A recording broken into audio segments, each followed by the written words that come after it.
Hey guys, so everything you just heard was recorded through the Boss GX10's USB audio interface.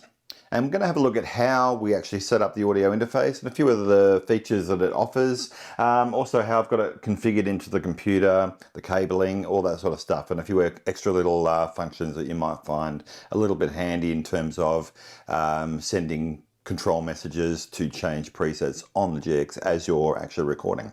So of course this also applies to the Boss GX100 as the interface is pretty much identical. So without talking too much more, let's just jump straight in and we'll have a look at first of all how I've actually got it all set up. So first of all, you can see I've got the USB cable plugged in here, and that is going directly into the front of my Mac Studio.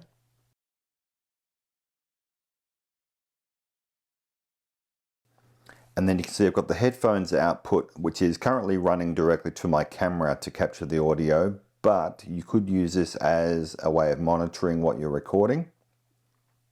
Then I have the left and right output running directly to my studio monitors.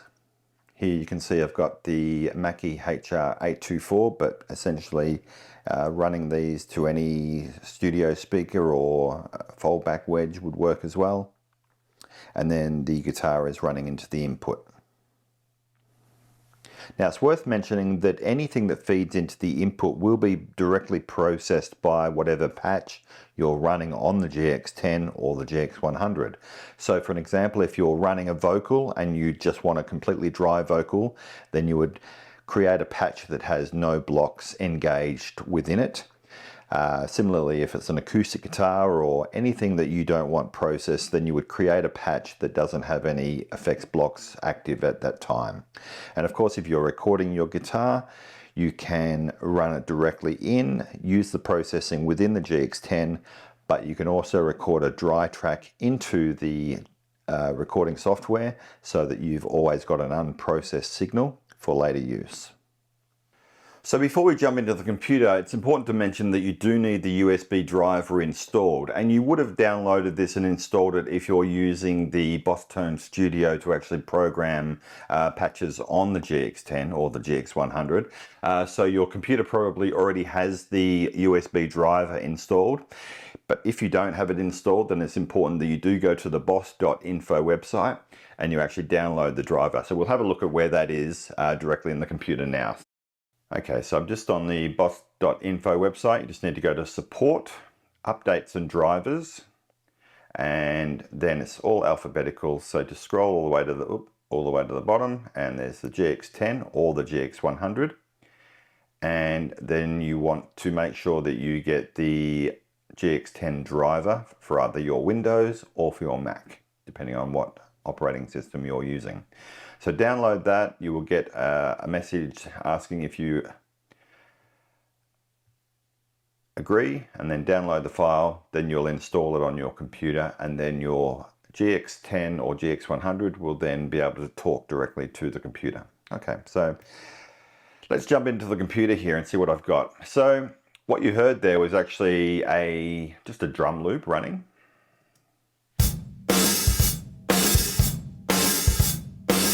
I also had a synth, so let's open up the synth.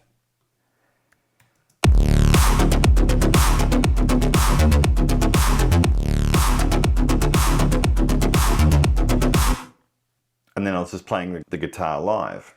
Now the USB is able to provide 4 channels of audio. Channels 1 and 2 are essentially a duplicate of each other, and they have all of the effects and everything that is running directly on your patch. And then you've got channels 3 and 4, and this is what's known as a dry track. So this is basically just the guitar signal with no processing. So this is great if you're recording, because you could record just the actual guitar signal, and therefore you could apply internal plugins straight from your DAW. You could actually process it in a completely different fashion if you wanted to down the track, and you've always got a backup of the guitar part that you played. So let's have a look at how I've got my Cubase set up here. So I'm using Cubase Pro 12, however you could use the same process in Ableton or Logic, Audacity, whatever your DAW is that you're using. The setup will be pretty much similar. The settings will just be slightly different within your particular DAW. So jumping into here, you can see that if I go to my audio connections, you can see that I've set up the stereo in. Now I've got left and right, which is coming from the GX10's 1 and 2 port. And then I've set up a second, what they call bus, using left and right. And this way I can actually connect ports 3 and 4, and these are the dry track. Now again, the 3 and 4 are a duplicate of each other, and 1 and 2 are a duplicate of each other, and I can illustrate this by setting up some recording here. So let's just go to the end of my track here. Let's say, for an example, I want audio 1 to be guitar effects, and then what I'll do is just drag this track here, and I'll make this one guitar dry track.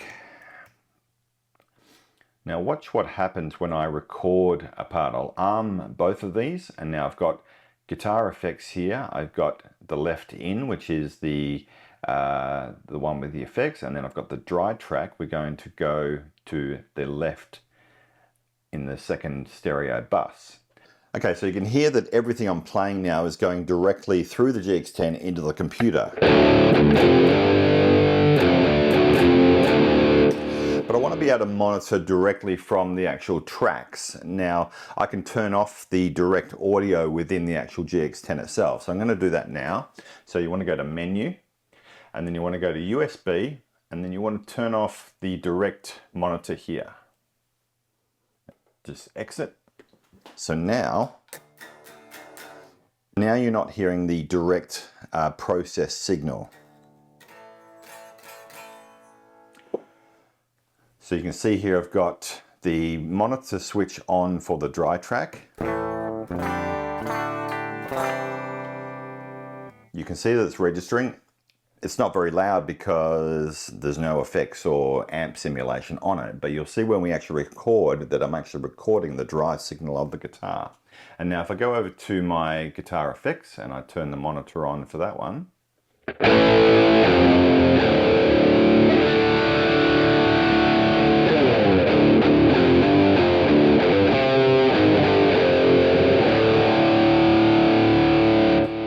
so just to illustrate the two tracks, I'm going to just record a short section where I've got both tracks armed, and you'll actually see the difference between the affected audio and the dry audio.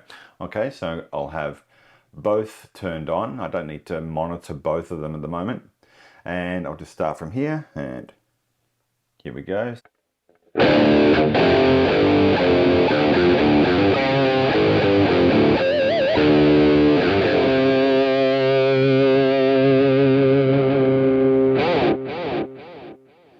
Okay, so you can see both audio tracks here. I'll just expand them a little bit so that you can get a better look.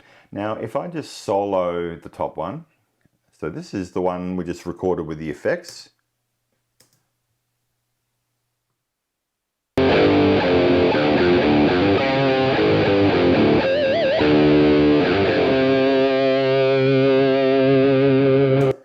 And then I can actually have a listen to the dry track. So let's just have a listen to that here.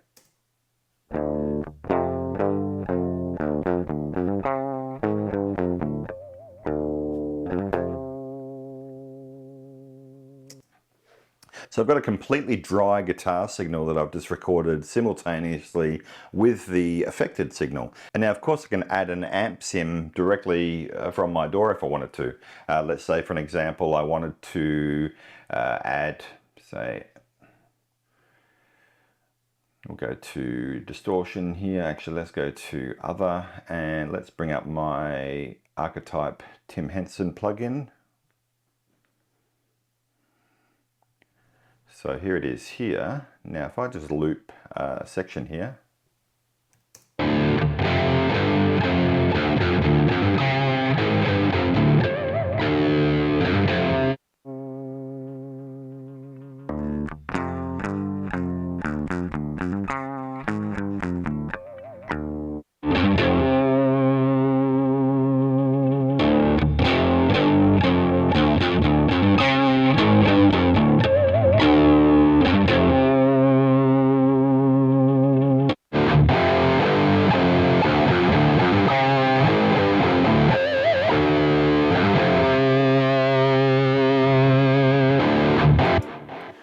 And now if I play both of those together,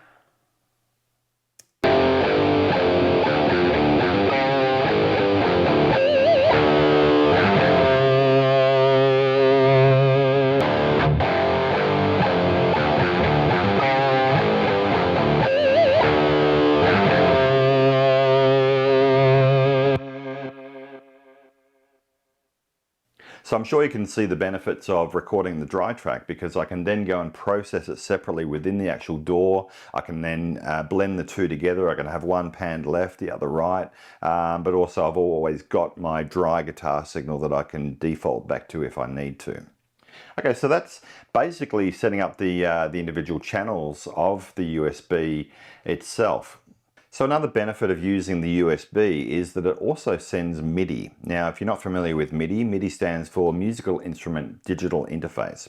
And what that does is sends messages via the USB to the computer, and then I can have it change certain presets. Now, when you heard that original opening audio, I actually was playing a clean sound, and then what I've got here is a MIDI control that then changed the patch on the GX10. So I could actually program control messages that would change the patch. Now this has many implications, and most notably would be if you were to have a stage show where you're playing live, and you could theoretically have a sequencer sending messages to actually change the patches or some of the effects on the actual GX10. And I'll show you basically how I've set this up. So this G control you see on the computer is essentially my MIDI signal. Now you can't see it too well down here, but I've got these little nodes down the bottom here, which is actually changing the preset. Now if you have a look on the screen of the GX10 there, I'm just going to raise the MIDI message here. See, as I scroll this node up and down, the actual display is changing on the GX10. So what I've actually got happening here is I've got the MIDI out and the MIDI in set to GX10. So this is saying that it will send and receive MIDI messages directly from the GX10. Now this isn't going to be a full-blown tutorial on how to use MIDI. MIDI is a very, very deep subject, more than what I've got time for in this video. However, for very simple functions, if I just play just this G control here, you'll see that I've got it set so that if you look at the screen as I hit play, so it goes from clean and then it kicks into dirty. So of course I could have it toggle between clean, dirty, clean, dirty. I could go to my second preset. Let's say here I wanted to go to preset number 3. Let's go 2. And then here, let's go preset number 3. Okay, so now I've set 3 control messages. It goes clean, overdrive, clean, heavy. So there you go, that's just a very basic function. So if you were to do something like this, you could actually control things like volume, wah. There's a lot of different MIDI functionality that you could actually send directly to the GX10 or the GX100 so that you can free yourself up for playing and not have to worry about switching presets. So you could actually just have it changing the actual patches on the unit itself. And so it's important to note that you're hearing the guitar process. If you're using, say, a heavy or a distorted patch, the guitar is going to be processed by that patch itself, but any other audio that you're playing off the actual DAW itself won't be processed by the effects that are on the unit itself. So to illustrate that, I'll just play back this drum groove.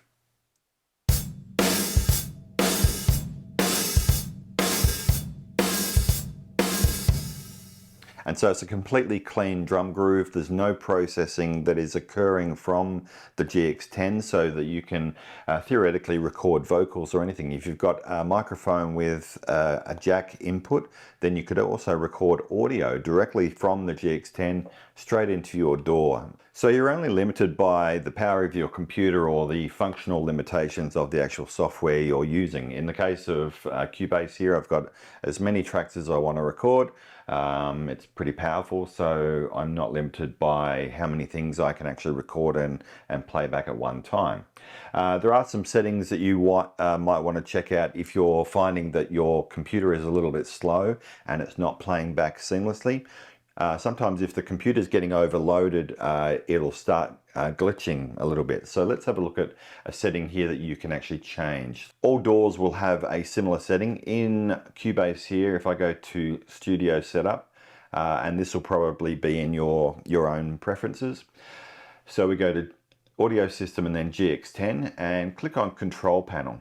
Now the buffer size is how much it will buffer before it actually plays back. Now what happens is the higher the buffer, so we can go right up to 2048, the more latency it will introduce into the actual audio. So if you're playing to say a drum track or something, you may find that the latency makes it a little bit difficult to play to in time.